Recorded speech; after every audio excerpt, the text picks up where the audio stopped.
Okay, John. So I saw a post on LinkedIn from you 3 months ago. So this is kind of like maybe old news, technically, especially in the world of AI. And it has to do with AI. As many know, they may know you as a product designer, a developer, a front ender, maybe even just a designer, not to just you, but just a designer. But design, front end, all that good stuff. And you used AI to do some cool stuff. And I thought, hey, you're a friend. Let's get you on this show and talk like friends do about fun stuff. Yeah, So, sure. there you go. So I guess in my daily work, I've been doing kind of a mix of product design and marketing work. And I've been working with a local startup, Opine. They kind of make software for salespeople, and we're a handful of people.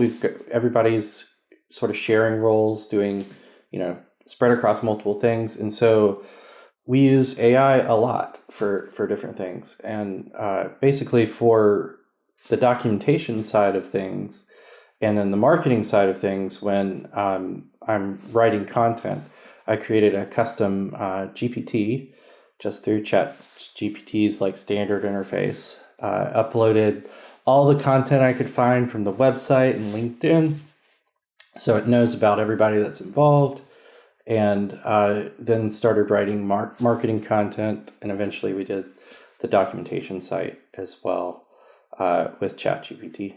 So. What do you think about that? Are you obviously you're for it because you did it, but like in retrospect, was it, in your job? I'm sure it made your job a lot easier. But as a human being consuming content generated, how's that make you feel? Yeah, I mean, I would describe it, if you haven't done it, as very much like working with someone who is fast at generating drafts, right? Like, and ChatGPT writes better marketing content than, dare I say it, most marketing people I know that are kind of doing that in their day job. So if you're not using it kind of as your drafting system, and I think there are certainly times where you want to slow down and just write out what you're doing, right? But think about your positioning and get all of those things figured out. Like those kinds of documents on the marketing side, like you need to spend time writing that, write about your angle, all that kind of thing. But then once you have that, like, why not create a custom GPT and let it write your drafts for you? You can, give instructions about the style that you want it to compose in. And for me, I'm one of those people that can like come to the blank page and like, I don't know what to do kind of thing. And it's not that I can't get there. It's just, it takes me like 40 minutes to write my first rough draft. So like ChatGPT will shortcut that for me so that in 5 minutes I have my draft. I go back and forth with it a little bit, and then I jump in there and edit it myself because, it can't quite get what I want it to do. So there's a lot of sort of back and forth, and I have some of these chats where, it depends on what I was doing. I think the documentation one, the most epic thing that I did was to do a full walkthrough as kind of the documentation. So it was a full walkthrough of the product, and that was a ton of back and forth with ChatGPT. First, I had it write the outline for what I wanted to do, and then I took the outline major point by major point and asked it to write the content. I would review it. I'd say, no, that's too long, make it shorter.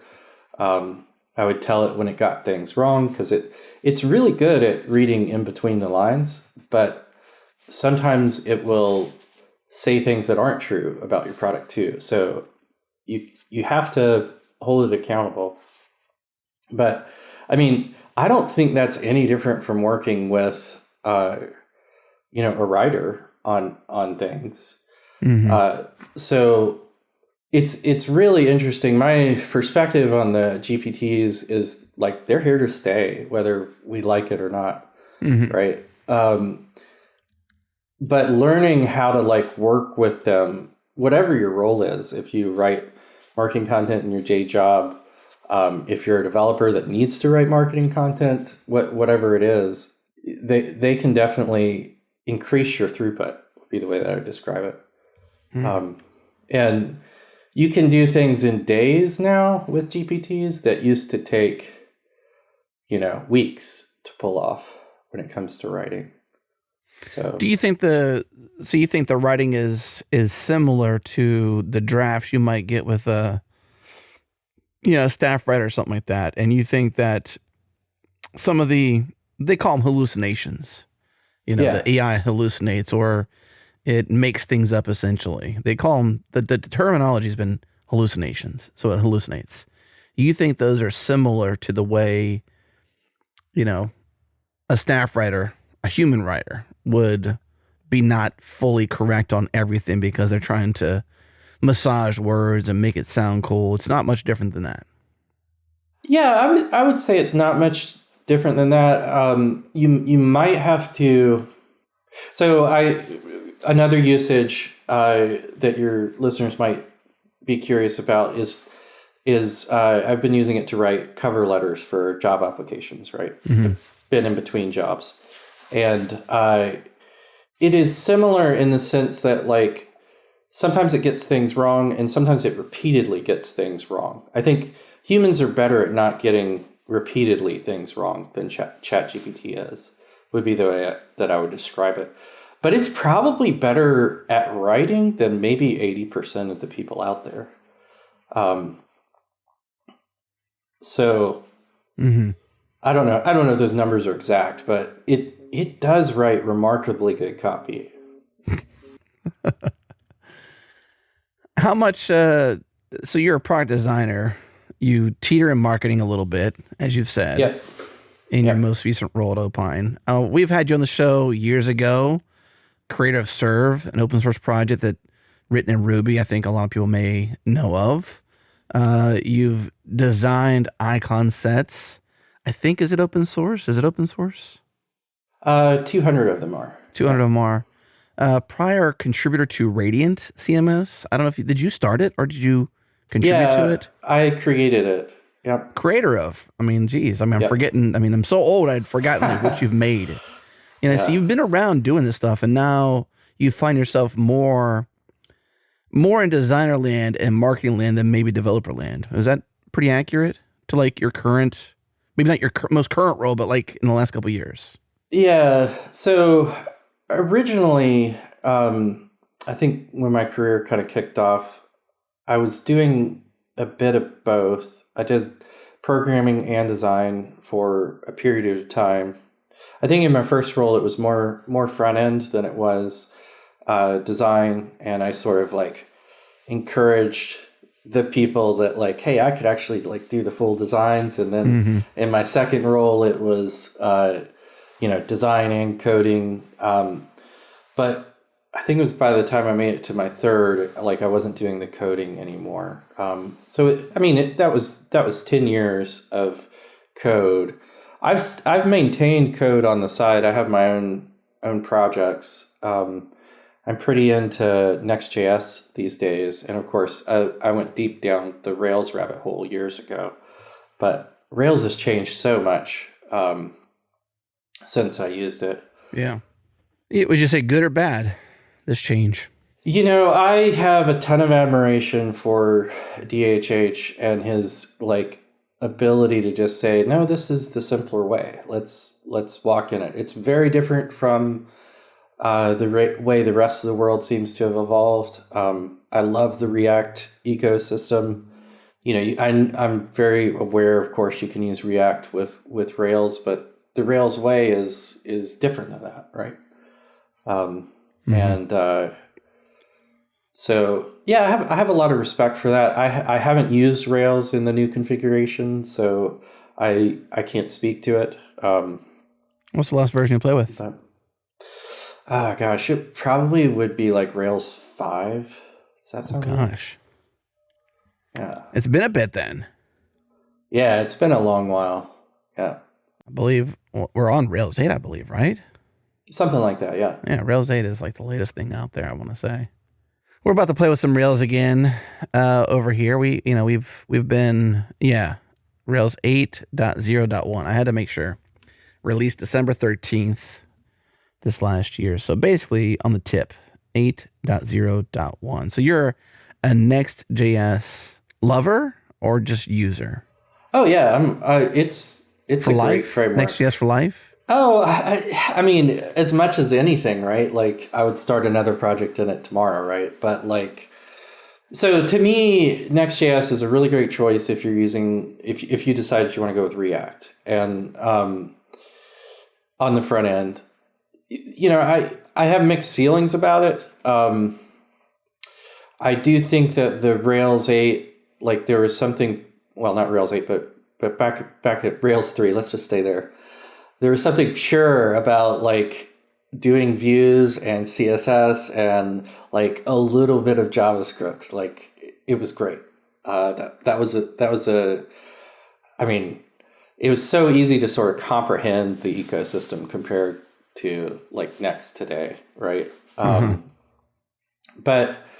at the same time, and there's stuff when I look at Next where I'm like, man, if they only provided like a default ORM, database system, like out of the box, like it could be so much more. Like so I look at it that, but every language or framework seems to like pick a line as to like how far they will go, and like I get it. I mean, there's different choices on the ORM side for Next, although everything I've done has been like Prisma with it, and I think Prisma might be the leading candidate. And there is a sense in which it seems like the default stack is very much evolving around Vercel and like the options that they give you that are easy, I guess you could say. But Next is still, doesn't have as many defaults as Rails does. You have to configure it.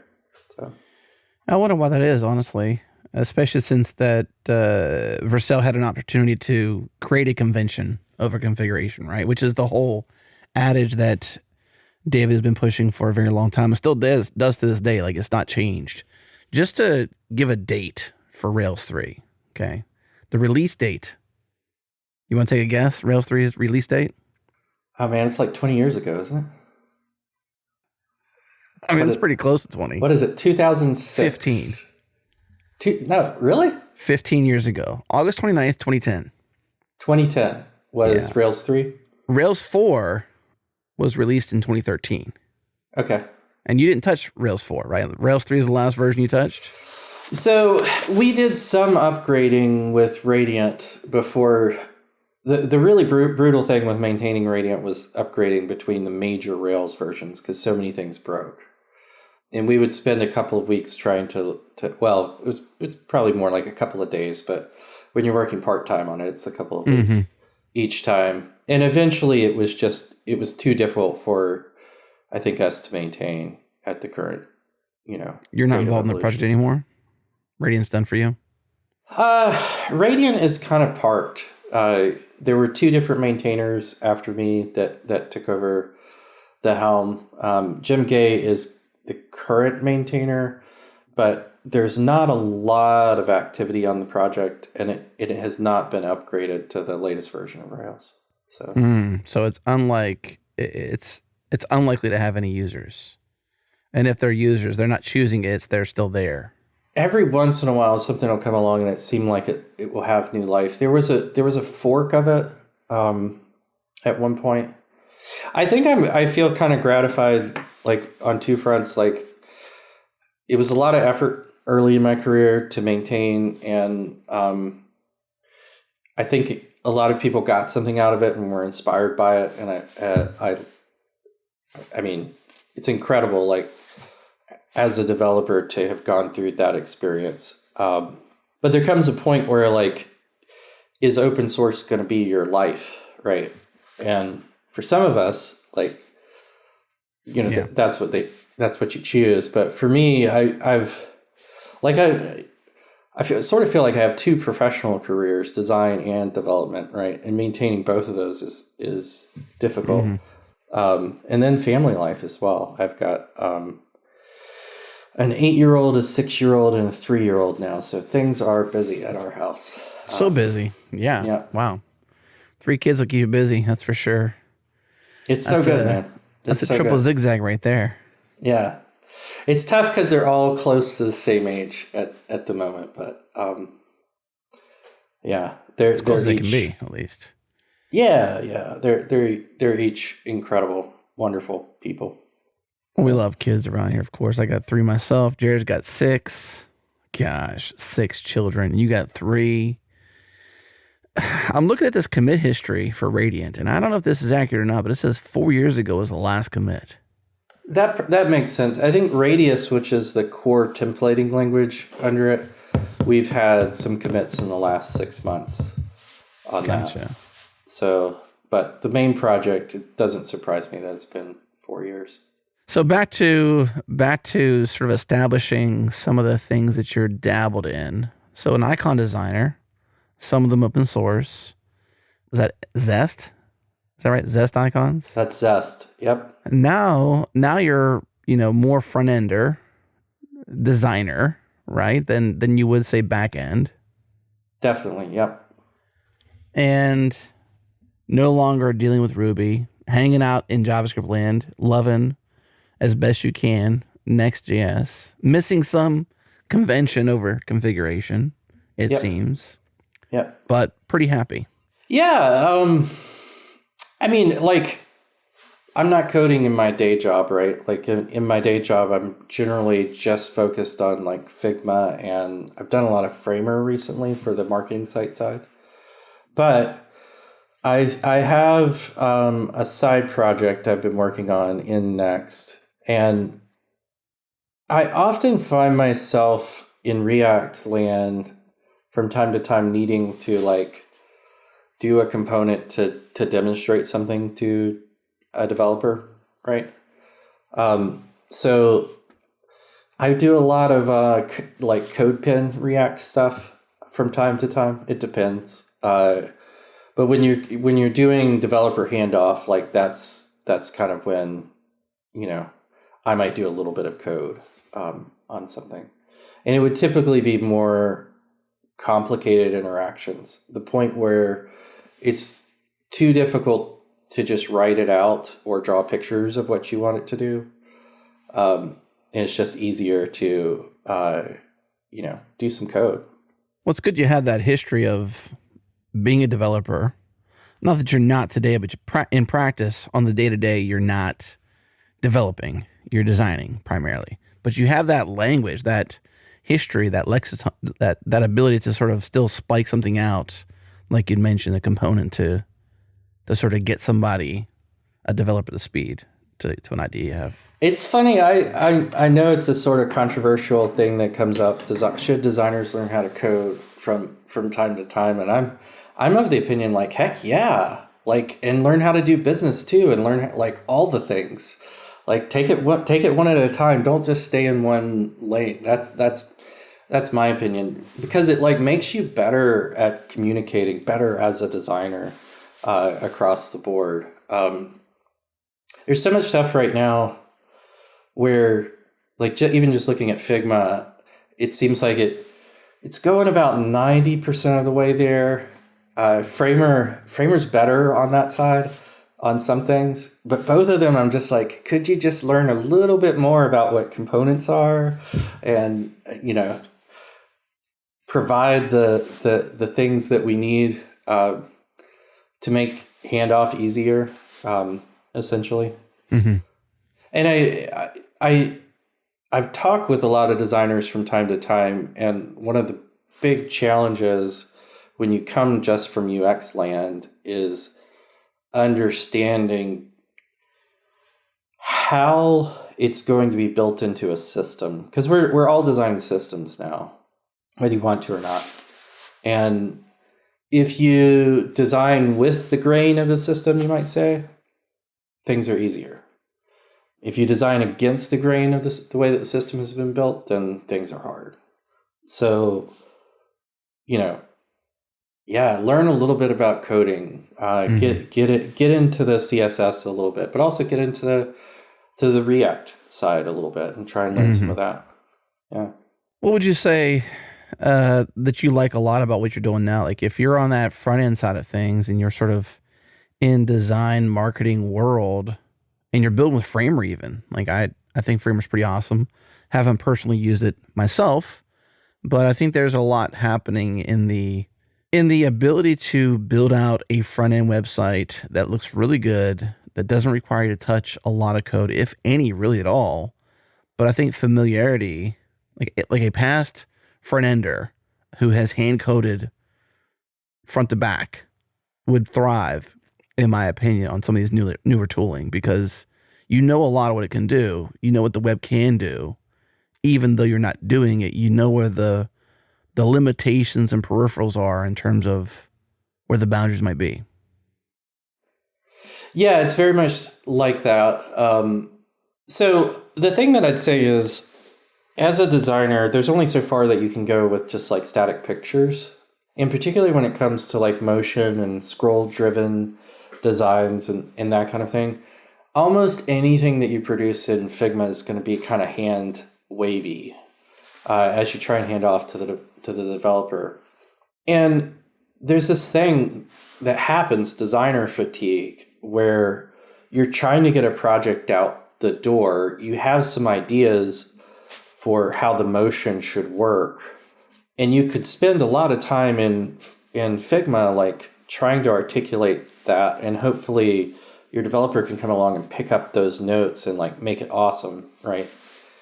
But you're not necessarily always working with people who can do that. And tools like Framer and Webflow now they're sort of speaking both languages and sitting really well in this niche of, you can't do anything you want with the tools, but you can do a lot, like 90% of the common use cases now.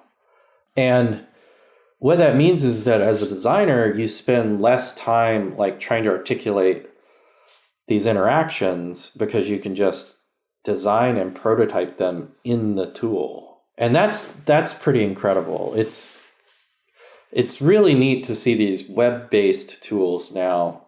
The hilarious part about this is like, I remember Dreamweaver. Like Dreamweaver was what I cut my teeth on, right? Yeah, man. And but it's taken us 20 years to get to this point where we have web-based tools that are kind of like of a similar caliber to what they had in desktop apps way back when. So, and when you're doing that, one of the really cool things about Framer is that it's managing deployments in kind of a modern way, and it does it all for you, but you can roll back to older versions, right? Which is kind of like a GitHub, kind of feel to it. So, yeah, I mean, I'm coming off a Framer high right now, so okay, you might you might take it with a grain of salt, but that's the best time to espouse your thoughts. Yeah, I kind of think like, why, if you were a web startup, would you not use Framer right now? Like, or maybe Webflow. Like, and I haven't done anything with Webflow. Are they similar? I mean, I know they are similar. Yeah, they are similar. I've heard that and kind of looked at Webflow. I need a Webflow project is what it is, but Webflow's component system looks like it's a little more developed than Framer at this point. It's funny, I would say that Framer feels like Figma, but a tool that you can build a website with, and then Webflow feels like Dreamweaver to me. Like, it's kind of this, like, on the web. That's kind of the difference between the tools. It's really cool. For those who don't know Dreamweaver, what do you mean by that? Is it like code and the view in the same tool kind of thing? Is that what you mean by that? Yeah, Webflow, from my memory, and it's been about 5 years since I played with it, or maybe 4 years. From my memory, it seemed like it had more like you could code to do things in it when you needed to. And Framer doesn't really do the same things. Framer doesn't have like events, like an events system would be the way I would describe it. It can do like simple like interactions on click and things like this for components and component transitions, which is enough for like most things that you're going to do. But if you're trying to build something a little bit more interactive, it feels like you have to break out of the matrix in Framer and you can write React that works with Framer, right? But like the worlds don't really coexist very well, would be the way that I would describe it. I think Framer will eventually get better and better in this regard. But it feels very much like I have to be a pretty smart coder to do coding in Framer. Or I just don't have access to that world, essentially. So, yeah. What kind of, you said you're coming off a high. What did you build? So we built the Opine website, tryopine.com, in Framer. And how many people were involved in this project? I did all the design on it. We worked with a company, Fletch. They're also based in Texas on the homepage copy. But everything else I wrote or designed on the site. So everything you see at tryopine.com is you. That's right. Aside from copy. And I mean, you can see the sort of scroll animations and things like that. And we did, it was really interesting. This is what I'm saying. It's hard to prototype interactions. We did actually more complicated animations in Framer. And as we were talking about it, the founders and I, we kind of backed away from it because it was feeling like we were hijacking the scroll bar. I don't know if you've ever been on a site where you scroll and like it just everything's like reacting to it. But that, I mean, I say that because you can go overboard with it.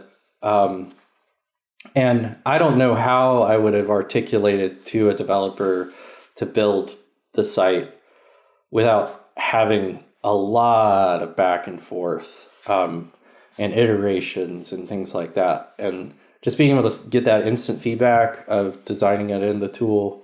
The other thing that's interesting there is they have an import from Figma, which is pretty good. And it basically turns all your Figma stuff into divs and, with borders and, a little bit of SVG code here and there. And what's really interesting about that is you can build responsive screenshots in a way that, like, if you had screenshot them or exported them to PNG or even SVG, like, you can't quite achieve. So on both of those sides, like, I'm pretty stoked about like what we were able to achieve without development in the tool. So, I mean, just browsing the site, I mean, not that I'm trying to say that Framer or Webflow or tools like this are bad, but I can't tell that it's not a hand-coded kind of front-end marketing site. It's not easy to tell that it's something more simple, I suppose, or maybe you can speak to the, in quotes, more simple that I'm suggesting. I'd imagine it's just as hard because you got to put the design work into it. You probably have less control over everything. And so maybe it's actually slightly harder than hand rolling your own code to get to the result. Was there much code involved in building this site out? This one, they have something called a behavior, and there were a couple of little things that I had to work around. Framer stuff with like a 10-line behavior is what's the language for that behavior? It's JavaScript. Obviously, right? It's kind of like I think it's basically, what do they call that? It's in React where you compose components by like they call them higher order components. So that's how you decorate things, if I'm using the right terms. Mm-hmm. This is what I'm saying. So I come to React and I enjoy using just React, the library. I've never used state management stuff, things like that. And I know JavaScript very well, and I love using just React on its own. It's such a beautiful little library. It feels like jQuery to me. Mm-hmm. And like I have a lot of joy using it. There's so little code required to pull off interactive things. It's crazy with it. But then when you try and do it in Framer, you kind of have to learn the Framer way, and it does use some of the things that I'm less familiar with. So, yeah. But Framer has so much that's just available from like drag and drop sort of perspective. It's interesting too. Like I run across designers that don't use auto layout in Figma, right? And auto layout is just like Figma's version of Flexbox, right? And Framer is built on auto layout, right? Because you're actually trying to build something responsive, essentially. So there is a little bit of a change to it when you go to the tool, but if you're not used to drawing in Figma with auto layout and building things in Figma with auto layout, then you'll have to change that as you learn how to use Framer. Framer does have absolute positioning, like you can do that, but of course, like you don't want to absolute position everything. Your website will be a nightmare to maintain, right? See, this is where I think having that background in CSS makes sense. Somebody who doesn't come to a tool like Framer, like I actually came up in the day whenever you would absolutely position, well, you wouldn't absolutely position everything, but you would float everything. Yeah. The whole layout was float based. That's right. This is prior to the new tools these kids have these days. You know what I'm saying? Like the best era of CSS is today, in my opinion, but it's still hard. Yeah, it's still hard, and I think it's a little more overwhelming than it was. I guess there was a lot of things in the beginning with CSS that it was the beginning. You would come across somebody's site and you would be like, whoa, how did they achieve that? And then you'd look at it and it'd be like, oh, it's all floats everywhere. This is weird. Why would they do that? That's so gross. Yeah. And then you'd start doing it, right? I mean, I remember reading a book. Who wrote the book? There was a famous book, I want to say pre-2010. I'll find it and It in the show notes because it's the oldest of old school books. Yeah. Are you talking about Mike Myers? No, not Mike Myers. It was like a black and white book.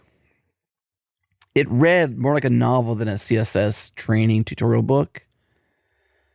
I might even still have it in my library. Mike Myers. But Mike Myers, I think you're talking about Eric Myers. So Eric Myers was the godfather, I think still might be, of CSS. And I think you and I both came up in the days whenever the industry was transitioning from tables, literally from tables. Yeah, so some of the first websites I did were in the new mindset. Right. So using CSS for layout, essentially. And that was unheard of. It was just formatting, just decoration for a little while, if you use it at all. You know, it was always in the head of the document. There wasn't a separate document that was strictly for the CSS. And then it became, well, no, tables is the old way. We have screen readers. So we have to, screen readers can't read tables well. And you need to do all these different things. And then you had web standards and Jeffrey Zeldman and all these things that popped up. And then you had even things like, what was it called? Microformats. Remember microformats? Yeah, microformats are still around, and they're still around. You should learn. Yeah. Now you just sort of like, expect that to be metadata that you just, I don't even know how it gets there these days, honestly, maybe. Well, it should be by like your platform knows about it and spits it out, right? So as a developer, you're not like hand coding those things anymore. Now you're putting in variables and you're plugging into a database and you're part of a front end code to some sort of back end. And, the CMS or the platform takes care of sprinkling in the goods. There's so many good things though now in CSS. The grid layout was kind of the biggest thing recently. Mm-hmm. that has made it so much easier to build these things. But Flexbox, of course. And then there's all kinds of niches to get into, like the scrolling stuff in CSS to get the snapping and everything just right. Mm-hmm. Things like that. Well, I think we got there by talking about really Framer, but from the lens of having been steeped in building front ends yourself. Yeah. And I think having those battle scars, if you want to call them that, going into a tool like Framer, one, you could probably appreciate it more, but then command it more because you literally know how the web should work if you were hand rolling the code.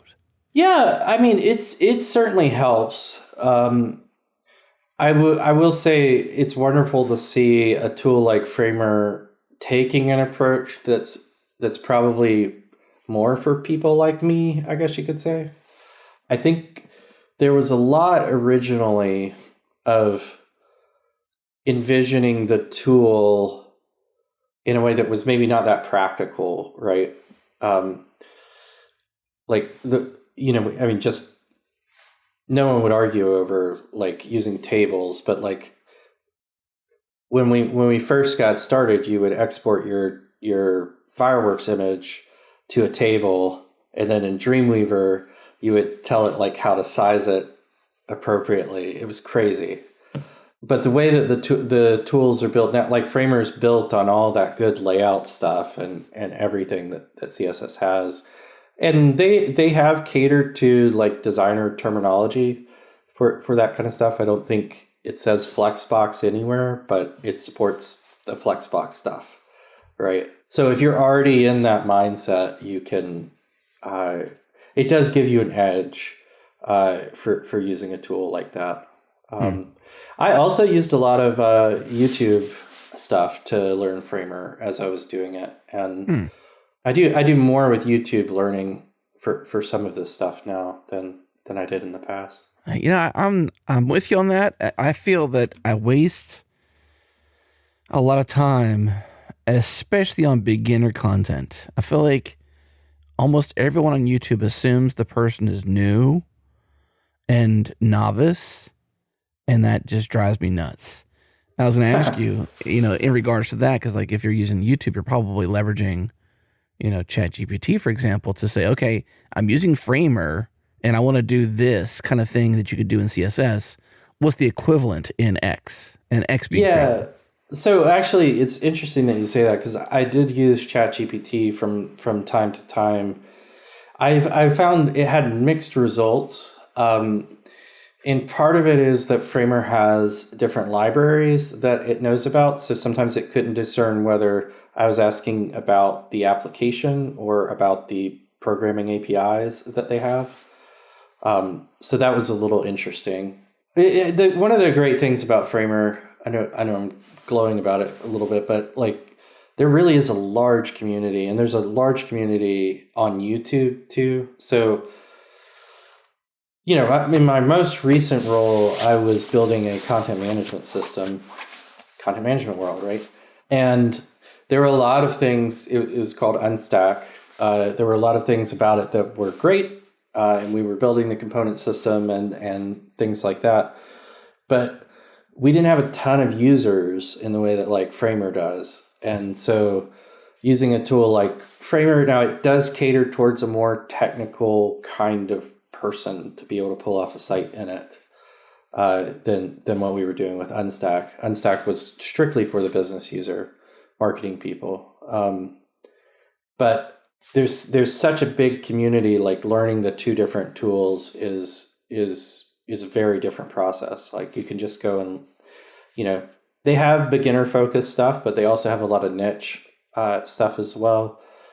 Some of the things I was looking at was like, how do I get my menus to be responsive? So that was like one thing that I was consulting on YouTube, and there were 2 or 3 videos that I looked at for that. So you can get kind of niche in and that's a really interesting spot to be in for a tool when you're on top, I guess you could say. So interesting. So what is this Unstack? Where was this? What were you doing there again? What were you were building the CMS itself, or you were doing the front end stuff? at Unstack, I was head of product and design. It was my first role doing both product and design. It's funny. So the company I was at before then, we were going through this phase where they had a WordPress website, and they brought me on as a designer. And I was, again, in a sort of like mixed marketing. I was helping marketing a lot role and doing product design. And we were looking at the website, and it was something that the founders had stood up like 6 months ago before they had funding. And it was really just to begin to put content on the web about what they were doing. So the design was not great. And so I'm a designer. Of course, I want to upgrade that. And so I was looking for tools, and I stumbled across Unstack. And Unstack at the time was really focused on the sort of SaaS businesses. That was their heart, to make it easy for SaaS businesses to have a website, something that's not as complicated as WordPress to set up, with a lot of pre-built components to do things. And I was blown away because I built the first version of our homepage in about 4 hours on Unstack. Unstack, you had to design for the system, but it was pretty good. And it was pretty good in the sense that like the founders could use the tool as well to like build pages. And that was important to me. I love tools that you can be collaborative in with people and build content together and build things together. I still think Unstack is a great tool for this, but we did pivot more towards e-commerce. For a while, we were focused on Shopify. We were eventually acquired by this company, Elastic Path, and the tool is now called Studio, and it's been integrated with Elastic Path's core offering. So you can build Elastic Path storefronts in Studio. Are you using AI a lot in your processes, aside from this obvious one with Opine where you did the awesome sort of guide, I suppose? I imagine it was a PDF as well as maybe a web version of it potentially, but do you find yourself using a lot of, or even being open to tools that help you as a designer, developer get further, faster, better? Yeah, it's one of those things that on the design side, sometimes it's easy to feel sort of conflicted about it because now it's my profession. The way that I think things are evolving, and not just my opinion, but it seems like a lot of people's opinion, is really more that people who use AI, like you'll become more. It's not that designers will disappear. It's that a lot of the designer's work will be augmented by it, and the designer will be more of an operator of the AIs kind of thing in order to build things out. That's kind of my view of it, and I think you'll see, lightweight design being done by there's things like Vercel's V0 right now, Bolt.new, Lovable, that are doing the full coding, one-shot prompt kind of things. I think you'll see these things get better and better as things go by. So people with expertise in them will be able to do more and better, and you won't even know they're using AI sometimes, but they know the right AI tool to reach for to do the job and get it done quickly. ChatGPT I've done a lot with. More recently, we did a logo for our swim club, and it's very interesting using it as a tool. I could generate like lots of different versions with different text, get different ideas, and then you can mash up, right? And so your skills in Figma are still important because you're going to take like the different ideas and put them together. But it's a different workflow in order to build these things. Figma is getting more and more AI as well. It's not quite to the point where it can use my design system to build screens. I think that's the killer application when you can give it your design system and say, hey, build a workflow for this. And then the hard part of design comes, which is that like editing, like what really needs to be on the screen. And right now, the work that we do as designers, a lot of times we're like building up to that point where we can do editing, right? But imagine if you could spend that time that you would normally spend just building up to it, like focusing on the really important editing, getting it just right, dialed in sort of activities. I think that's the near future. I think you're right. I think in a lot of applications, you're on the edge of like, and what I think will happen is, or it's already happening, is you have a lot of entrepreneurs who have a vision or a big idea or a direction, and they don't necessarily need to camp out and let me learn how to build the best XYZ in Figma specifically. It's more like, what does my user need communicated to? And so that might be A/B testing landing page, that might be A/B testing, or like even just iterating on the design of and the editing, as you said, of a homepage. What really captivates the essence of our brand and what we offer and what we aim to offer?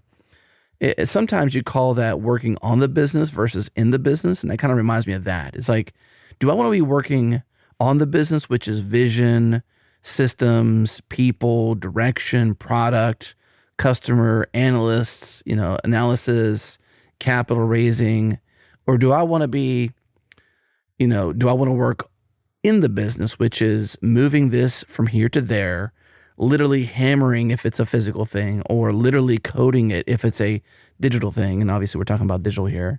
But I feel like this is like this era where that line begins to blend, because you got a lot more possibility for the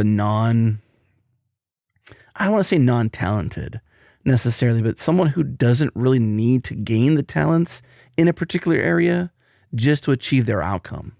You know what I mean? And that might seem like a shortcut, but it's sort of this weird world we're in where that's more real than it has ever been before, or more possible. Yeah. I mean, let me give you an analogy. When I was a kid growing up, I was homeschooled in high school, interestingly enough. And I can remember having this argument with my mom that I didn't need to keep doing spelling. She had me doing spelling in high school because I was bad at it. Because Microsoft Word can spell check my work. Why do I need to learn it, kind of thing? And I didn't get me out of my vocabulary. I still had to learn the spelling of all these things. And but later on in life, I really looked back on that and came to value it, because there were so many. It's getting better, but there's so many applications where if you don't know how to spell, it just shows up in your work, right? Like, whether you're hand coding a web page, or some component, or doing something in Figma. Figma's finally got some spell checking there. So for much of my professional career, it's been valuable to like know how to spell, know when words are spelled wrong, right? I think it's going to be similar for us in the future. We're probably going to have arguments with our kids about like, why do I need to learn how to do this? The AI can do it, right? But the people that are going to be like the true craftsmen in the trades of what we're doing are the people that are going to understand like how to do it at the very lowest level, kind of thing. And that's sort of always been true in this type of work, right? Yeah.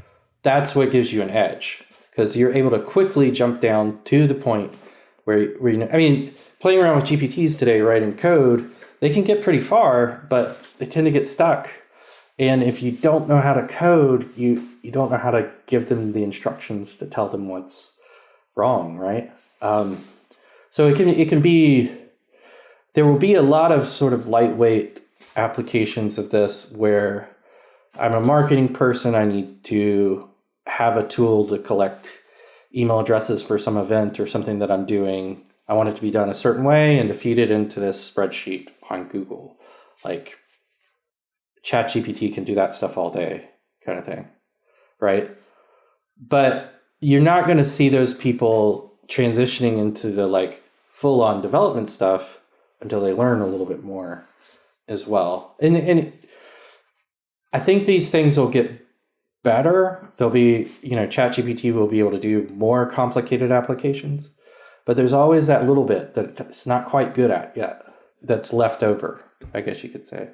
Mm. And then for the practitioners, like the people that like are doing design or doing development, they're going to benefit because, again, they can spend more time focusing on what really matters, but they still got another stuff to do it well. Right. Mm-hmm. When you look at the stack you use and your process, I think you got a new job. Did you get a new job? We didn't catch up. I did. Yeah. Just over the weekend. So over the weekend you accepted something. Can you mention that yet? Or is it still? Well, I'm going to Geared. I'll be head of design at Geared. Geared is another startup in the e-commerce space. So it's kind of my background right now. And what they do is they help brands like, AT&T with a lot of refurbished cell phones, for instance, be able to list them on platforms like eBay and Amazon.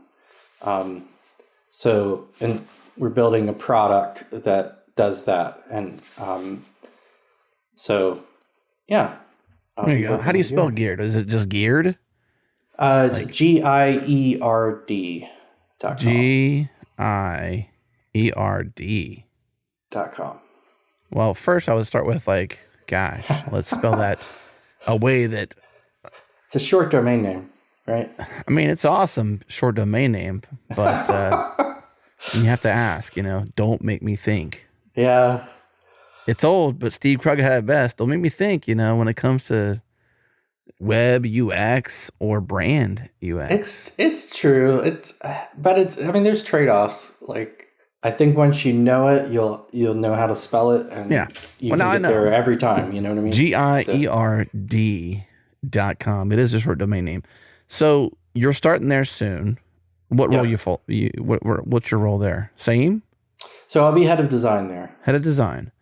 So is there an existing design system that you're aware of, or designer? Yeah. So I'll be the first designer. Okay. And we'll ultimately build out a team. But right now it's still relatively small. I think Geared is haven't actually asked the exact number, but I think it's around 60 people at the moment. They are really interesting because they have kind of built the relationship with customers and have done the effort manually. And now they're building the product that will replace a lot of the manual effort of their processes right now. So the website looks good. I mean, I'm on Geared.com, GIERD.com.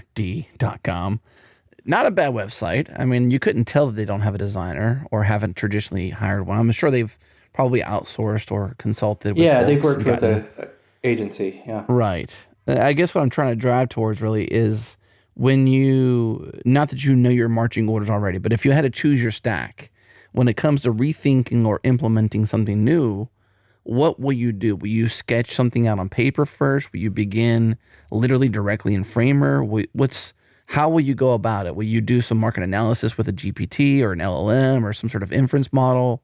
How will you approach what your next role will be here and apply your skill set there? Well, it sort of depends on what the ask would be, right? So at Geared, I will be supporting the marketing team, right? So I think there will be some things that we collaborate on, essentially. I think I will have a relationship with the agency as well. Some of these details we still got to kind of work out. Let's maybe zoom out instead of literally what's going to happen. Let's make an assumption. Well, let me put it. I think what the question you're asking is if I'm a startup today and that's what I want to figure out. How will you approach this? What would you do? So, some of these questions are what your objective is.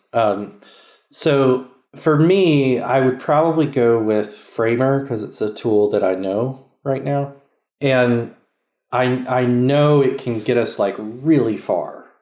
It does all the standard startup-y stuff that I'm going to want, right? I might compare it with a tool like Webflow, because I haven't used it yet, like in earnest. So I might look at that. There's other options that are more technical. One of the ones that we were exploring for Opine was just doing it with Next.js. Even in the next 6 months, depending on how the LLMs do, like there's been talk of the idea that like perhaps marketing people in the future just ask the LLM to code the page, right? And bypass the coding side of things. Maybe. But in this moment, like I think Framer is the perfect choice for a SaaS-based startup. If you have design talent in one of your founders or your early people. So you're not going to paper. How are you thinking about this? You're going in Framer. You're just going to start building a website? You got artifacts in Figma? You got artifacts in... Are you using Illustrator still yet? Like, what other tooling are you using? I'm still enough of a designer where I would have to start in Figma on this stuff. But the interesting thing about the Opine site is that the way it came together was I left Figma a lot earlier than I normally would have. So the conceptual side of it started in Figma with the development of the brand, I guess you could say. And the implementation of the brand on the website started in Figma. But after I had kind of done the homepage, basically gotten it figured out, then it was pulled into Framer, right? And I got it all set up. I got header, footer, and then just iterated. And it's iterated to the point where what's in Framer, it resembles what was in Figma, but like there's a lot of little changes. And most of the other pages were just built out in Framer without any work in Figma. I tend to have to go back to Figma if I need to do illustration of some kind. But when you kind of build your brand assets and get them set up inside of Framer, if you're just reusing, you can build up, full pages without ever touching, Figma. So Figma and Framer. Figma is your blank page beginner spot, right? I mean, that's... And back in a different day, you may have used Illustrator. You may have used potentially even Photoshop. Yeah. I think Illustrator has its edge on some things still. Photoshop as well, of course, if you need it for photo editing. For a lot of things, I think people tend to be using other tools, and it's only for like very specific things. So in my last role, speaking of AI, I did use Photoshop for the AI features, which is interesting. Mm-hmm. So combining it with Midjourney could do the initial conceptual work, and then you could get Photoshop to replace this part of the picture that Midjourney couldn't quite get right. So combining the tools together, that was a really nice workflow. Mm-hmm. But I personally tried to stay out of the Adobe landscape. It's funny because I don't know if I have any legitimate reason to not like Adobe these days, but there was a point where it felt like they took over your computer with, like, in order to use it, you had to have their little thing sitting in your taskbar that like ran all the apps and updated all the apps. And I remember anytime I installed Adobe products, all of a sudden my computer ran slowly. With Figma running in the browser now, it seems like everything runs in the browser. It just feels so much more native than some of their tools. But Adobe has also been a kind of like acquirer of good software. And killer, potentially. And sometimes killer. So, they killed Fireworks, which was my first love in design tools, right? So many people loved it, yeah. And then there was a short period of using Illustrator, and then Sketch came along, and then it was Figma. So even with like Zest Icons, that was all in Sketch? No, I did Zest in Figma from the beginning. And, really? I would say, from what I understand, there you should probably compare Illustrator to Figma if you're doing icon work. But I'm such a lover of Figma at this point, and Figma has something called vector networks, is what they call them, which is a fancy way of saying that you can join any point to any point in Figma, which was a novel concept at the time that they invented it. I'm not sure if it's supported by Illustrator now. It might be. But essentially, you can build shapes that are all connected and then tell it where you want the fill to be in Figma inside that shape. And that is a nice sort of upgrade for doing icons. I'm not convinced that Figma is the ultimate tool for icons. I feel like something native to SVG probably is.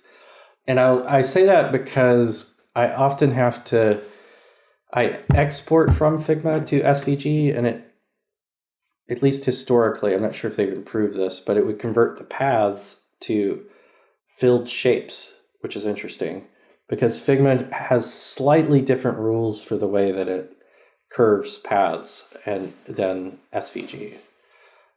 So there's some things where it feels like, Figma, why'd you go the other direction? Why'd you choose to be a non sort of web tool technology?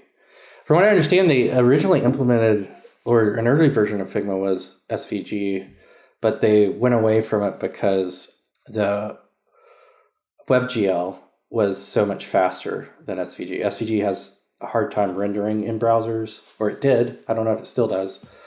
Massive SVGs are very hard to render. Mm-hmm.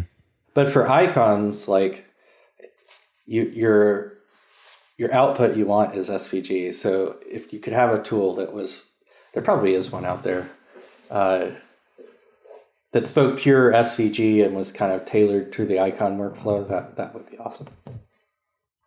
Yeah, I can speak to your sentiment about Figma. I had to go recently to help somebody out with something. I was messing with Figma, and I happen to have two computers. I'm like that kind of person where I've got like a laptop and I've got an older machine that I still use every once in a while. And I retire it and I bring it back, and I retire it and I bring it back sometimes. But it's an older iMac Pro that still has so much firepower in it that I just can't, in good conscience, get rid of it. And so I'll use it. And so I've had my studio, which I'm in now, and then my home office, which is about to merge. I'm about to start producing my version, my side of the show from a different location. But it's been a while. And so I've been a 2-location person for almost 3 years now. And so I've had to embrace this mobility requirement to my flows. And so I don't do a lot of front end stuff in terms of design. And I had to be in Figma for some things recently. And I was like, wow, this is kind of cool because I can be on my laptop, Figma, cool. Then I'm on my desktop, in air quotes, desktop, this iMac Pro, different machine, Figma. Yeah. Everything's still there. Extensions are still there. All the things are still there. It's the dream, man. I didn't have to install the application. I didn't have to make sure plugins were enabled. I didn't have to do anything besides just log into Figma, and Figma was, and it was the first time I'd personally experienced it. And I was like, that's pretty crazy. That's pretty crazy. The thing I need to use is a web-based tool, which means it's not operating system specific. I could probably even hop on a Windows machine and open up Figma, and Figma is still Figma. Is that true? That's true. Yeah. I mean, I feel like an idiot even asking, is that true? I mean, obviously it's true, right? Yeah. So that's true. And this was true, let's see, 6 years ago. So this is a 6-year-old thing. This is not new news to anybody. Yeah. So this was the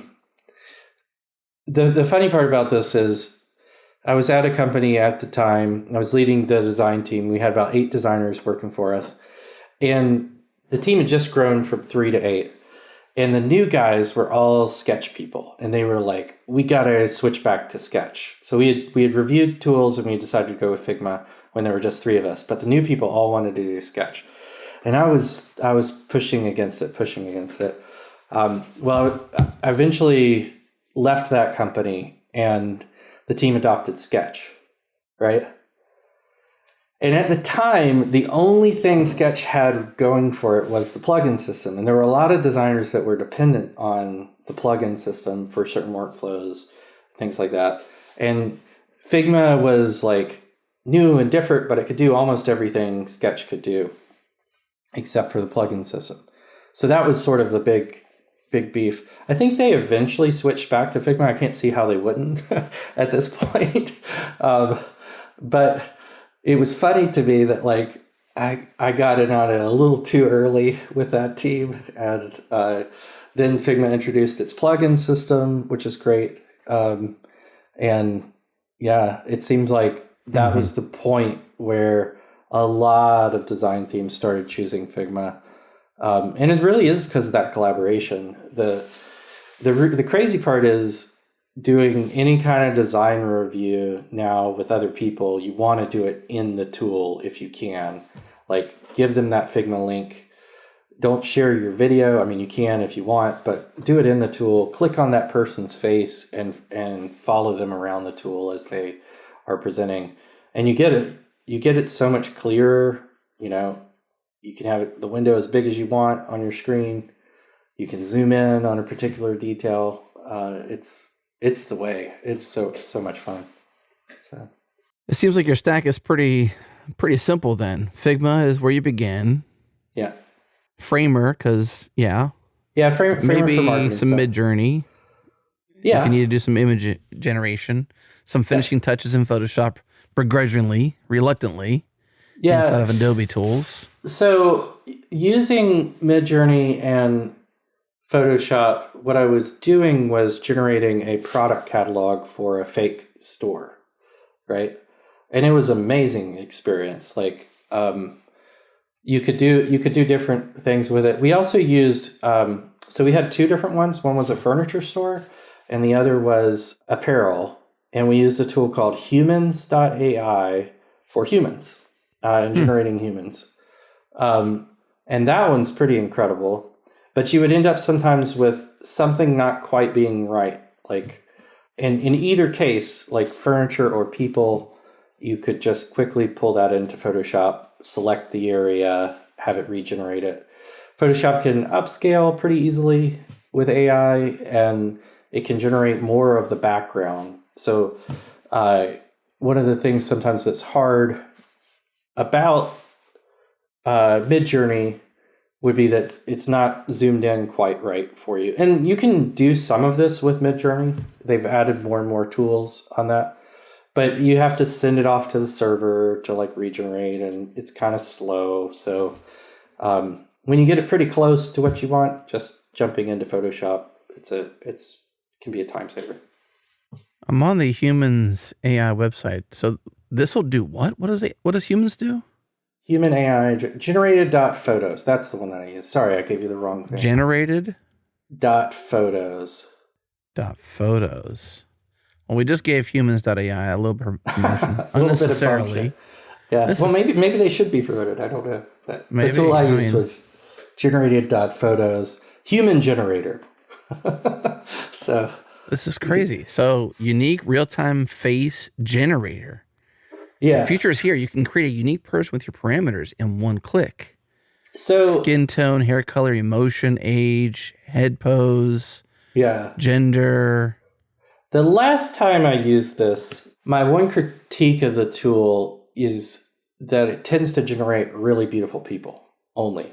Really beautiful people. So try and generate an average programmer in it, and they're either like too heavy or they are like really skinny.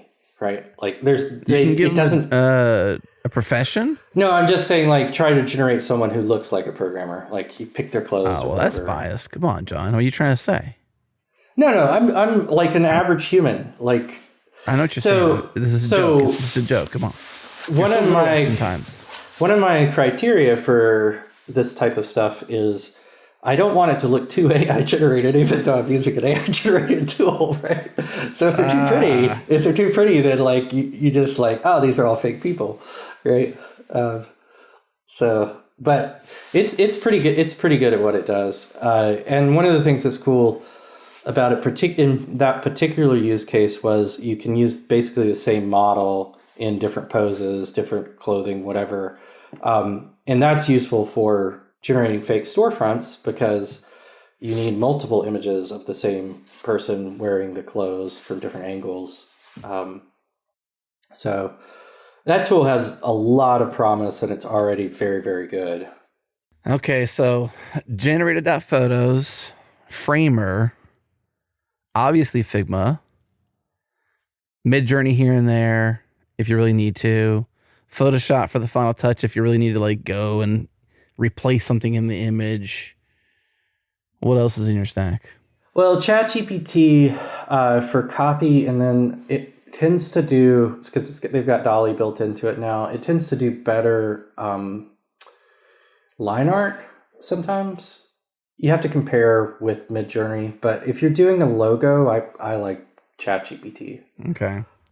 Let's go there then. So what do? You just log into your own ChatGPT, you open up a new chat.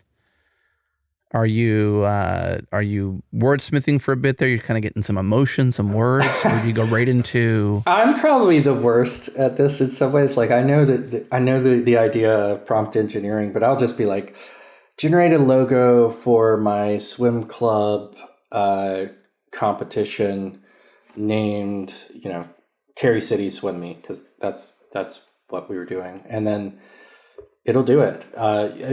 A lot of times I'll forget to say, oh, I want line art, or oh, I want a particular style. I want hand lettered. You can say things like that. What's the swim club named? It's Cary Swim Club. How you spell that? Cary is our town. Cary. Cary. Okay. Cary, North Carolina. It is jokingly referred to as the containment area for relocated Yankees, because we have a lot of us that have come down to North Carolina. So Cary Swim Club is what it's called? Yes, Cary Swim Club. So we have a meet every 2 years called Cary City, and we did a logo just this week. We were playing around with it. I found a Figma plugin, speaking of plugins, that I could take that generated text and vectorize it, and it vectorized it for me. And it's funny, you'll find that when it generates logos, so the one that we really liked, it said Cary City Swim Club instead of Cary. For some reason, it changed the C into an S.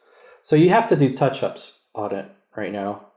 But I think it's a great way to get inspiration, and you might just get lucky with a one-shot, did the right thing for you. It can do icons as well. I think it does pretty good at icons. But I mean, if you really need icons, you should check Zest out first, right? But after that, ChatGPT. Last time I checked, Zest was a little dated though, wasn't it? Is it dated? I mean, it's been a few years. It's not as on the up as some of these other ones, Oh, I don't know. At the time, and I still do a lot of custom icons as part of my job. If you want 2 pixel stroke, Zest I think was leading the pack at the time. I found another one. There's Untitled UI that has the 2 pixel strokes. What is this? Why is it important to have 2 pixels? So if you're an icon nerd like I am, the great thing about 2 pixel strokes is that it's bolder than 1 pixel, which people tend to want a little bit bolder. And you can align it perfectly to pixels, right? Because one is uneven, so right? It'll be sharper as long as it's not curved. Now, curved icons are going to look great at whatever resolution, but yeah. Are you familiar with Iconic.app by any chance? Iconic, I think I have played with this one. Is this what you use these days? I really don't use much, but I pay attention to Orman Clark. He started Dunked.com. I think he's done some design at Stripe. I've just generally followed some of his work over the years. I would say like literally probably 15 years or more. And I've always enjoyed it. I've always enjoyed his style and his attention to detail. And I know he has Iconic out there, which is like free icons for designers and developers. And so there's got like a mix of free ones there, but I'm not an icon nerd like you are, where I'm like, well, there's 2 pixels here. I guess I never thought about it like that. It just depends. I mean, I can't quite tell. I'm looking at it right now. I think is he using 20 pixels? Are these 20 by 20? No, this is 24 by 24. You got some free ones in there. So if you go to the free ones, you can at least, let's say, use the AirPlay to TV option or the archive option, because that's something you can use everywhere. I think it's at different sizes. You can do it different sizes, obviously. Yeah, I think if I'm looking at this, so if I'm looking at the AirPlay to TV one in particular, you'll notice that it's sort of blurry around the inside of it. So this is the challenge when you choose like a 1.5, which is probably what he's done, pixel stroke.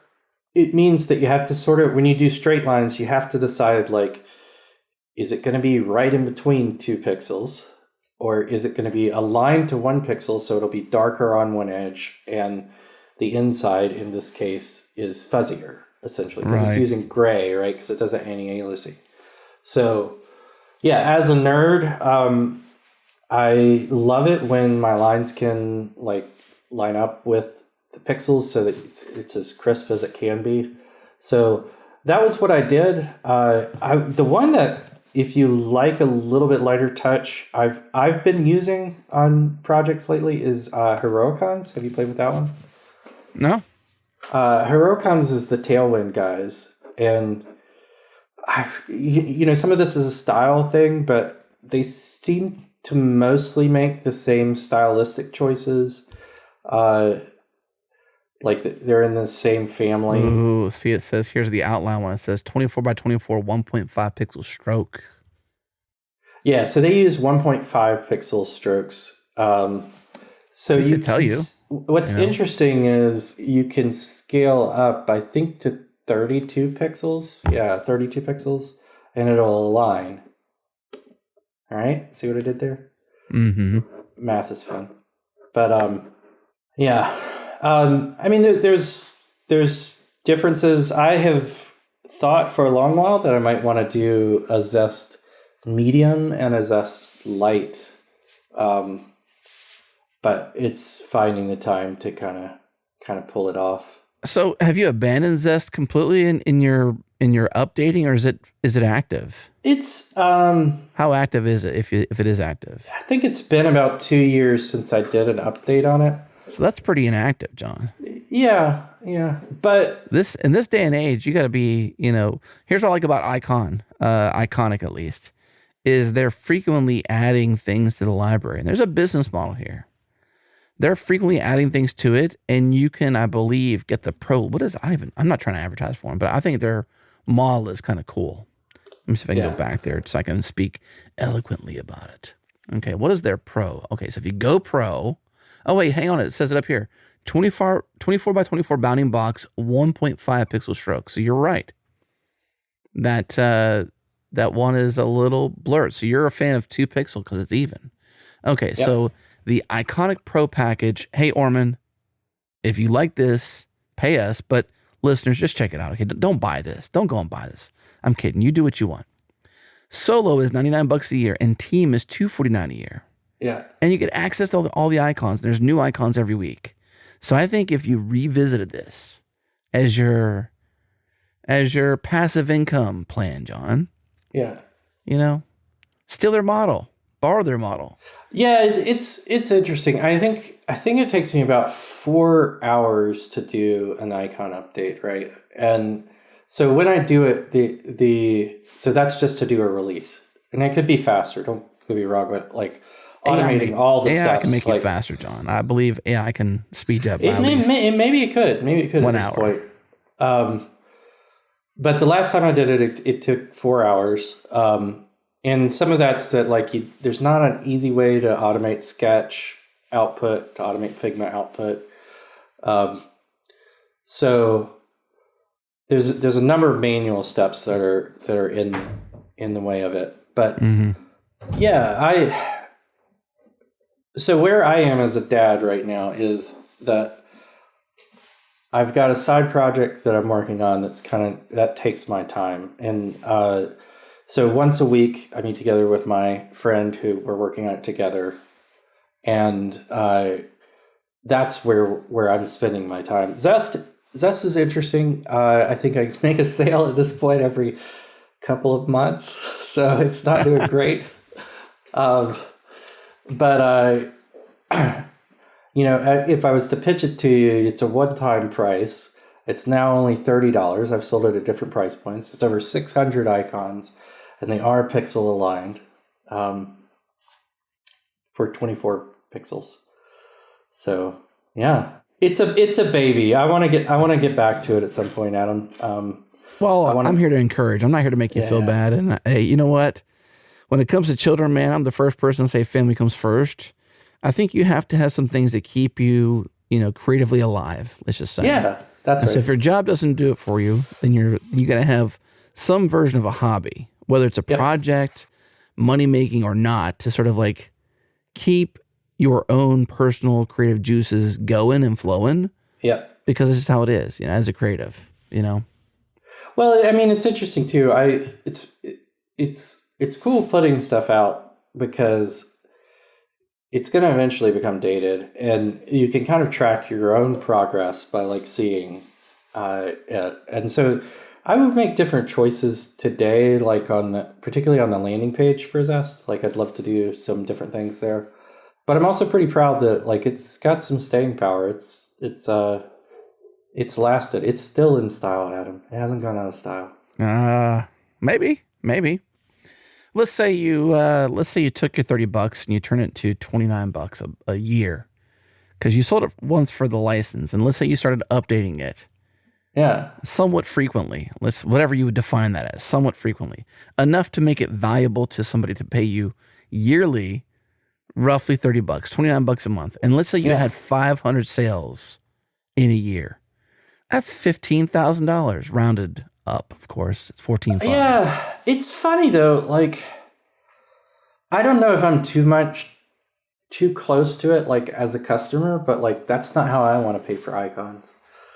I want to pay once and be done with it. Like, the subscription gives you a chance to keep them involved. Oh, I understand as a seller, but I'm saying as a person who purchases. And I also I want people that are buying it. So I did structure it so that it's not a multi-use license. It's purchased for your work on a project. If you are a agency, you would need to buy a new license for each site that you did for a customer, kind of thing. But partly the reason is like I wanted to have that purchase once. And you can use as much as you want, and you get the updates, sort of model as a user. Like that's the way I want to purchase icons. I get it. I get that there are people that are playing around with those models, and particularly on I would say like there's other sites that have thousands and thousands of icons on them that use that subscription model. Yeah, it's almost too much. Yeah, it does. It's almost feel overwhelming. Too much, but for like picking it for a project, to me, like I wouldn't want to use a site like that, because I don't want to just like I have to negotiate with my boss like to purchase a new icon set. Like that's the last thing I want to do. But if I can say like, hey, it's $30, it's like great, do it. Like that's 600 icons you don't have to design. Well, if it's any consolation, I am not an Iconic Pro purchaser. I'm not saying this as a buyer.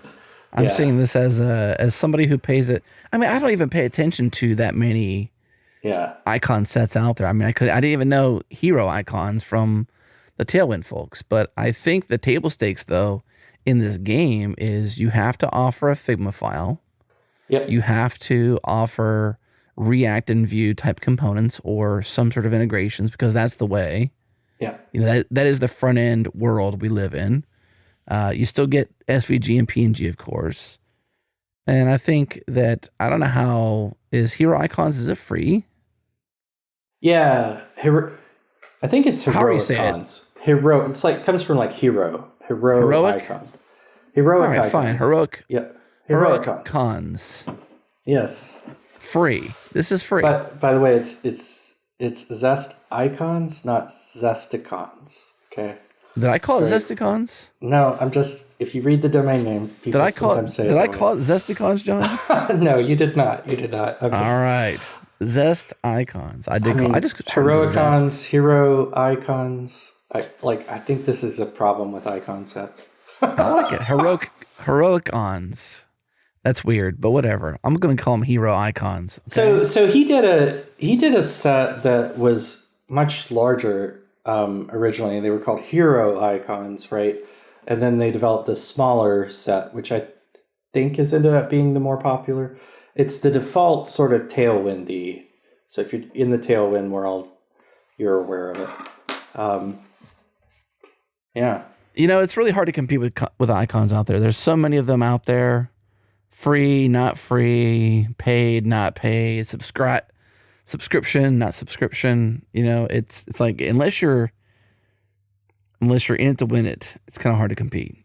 That's the thing. I think it's great that there are people doing this. I had an itch. I was in between jobs at the time. I did most of the icons during that short window while I was searching for a job. And one of the things that to me, I still benefit from Zest. Even today, I was pulling an icon over and making it look like the Heroicon 1.5 because I'm using Heroicons on another project because Zest has things that Heroicons doesn't have. So it's great for me personally to just have a library of things that I can pull from and build from. It's better than starting from zero, right? Yeah. That's cool though. So as one note of feedback, maybe I'm just so used to this 1.5 world these designers force us into. But when I go from Iconic to Heroic to Zest feels bold and thick. A little heavy. Man. A little heavy. That's the branding. Right? That's by design, huh? Bold and refreshing. Look at this. There's even a SAS logo in here, John. Oh yeah, man. I'm deep on certain areas. I'm pretty proud of. So Zest comes in 3 flavors. You can have social, which is like what you need for a website, and it's got stuff like SAS in there and other things that you might want. But it's got Instagram and all the different types of logos that you want for a website.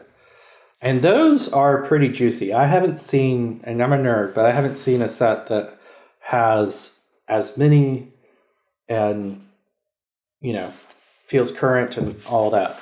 So there's that. And then there's free, which is 200 free icons. And I actually tried to put my best icons in Zest free. Okay. But when you're ready to pay for it, you'll get all the extensions of the best icons. And that's what Zest Pro is. So there you go. There you go. Well, as a word of encouragement, I think if you want to be seen as not dated, and I don't want to say that's necessarily true, but it's been 2 years, you got to update the brand marks at least. Twitter's now X. That's true. Right? I'm not sure Google's that rounded. GitHub's AutoCAD is not that anymore. It's more a different silhouette version of it. Less of a caricature. Oh, no. These are my take on the best version of the marks. So, okay. But you are right. You're right. I do need to get X in there. I've actually have the icon designed. I just haven't done the 4 just hours. Put it in there. Ship that update, John. So, yeah. So they queue up, and I've got about 20 right now that I need to do another update. Well, need to and have time to do different things. Always choose children and your wife over Zest. Or your friend in this side project or whatever you're doing. But why make it a choice if it doesn't have to be a choice? Any final things to share? Any final, wisdom pieces? I think one thing you may have that not a lot of people have, is this ability to be both a designer and a developer, and you speak development as well as design. We have a lot of developers in this audience, and so I'm hoping some of them come to this conversation with the curiosity of what a designer thinks of when they choose their stack, when they choose how to leverage these AI tools to get their job done and different things. And so I thought we'd have a grab bag of a conversation here, but any words of wisdom for a designer / developer working with developers? What developers should know about a designer? Anything on that front? I mean, probably my biggest thing for developers would be like, hey, do a Figma course. It's easier than you think, and focus, like learn how to draw with it, but also focus on how to get the development stuff that you want out of it, because there are plugins that are written that will like write half the code for you when you export it from Figma. So it's well worth spending a little bit of time on the Figma side, like doing that if you haven't. For designers, I mean, again, it's probably a challenge to like spend some time on the other side of the fence. I think the AI coding tools are pretty impressive, but it is nice to just sit down and learn a little bit about CSS, learn a little bit about JavaScript, the basics of these things. But I don't know. On the design side, I think sharing what you know and what you've learned, maybe teach some developers how to use Figma, kind of thing. Like, any particular courses you know of that you've seen or recommended for Figma, or they have some of their own educational content? Figma is interesting. I haven't really explored that because I haven't been learning Figma in a while. But when people ask me about it, I generally say go to the Figma website. They do have a lot of resources, and they've invested in that for like teaching people how to use Figma. So you can kind of go down the outline on Figma.com and learn it. My experience recently with Framer would say, hey, go to YouTube as well, and you'd probably find some good people there. Maybe you can do a Figma crash course, revisit Figma from a lens of a developer and say, well, but I want to know. Yeah. And in all my copious 10 minutes free or time, less. Right? All your free time, John. I love it, actually. I used to sit down with every developer that joined the company.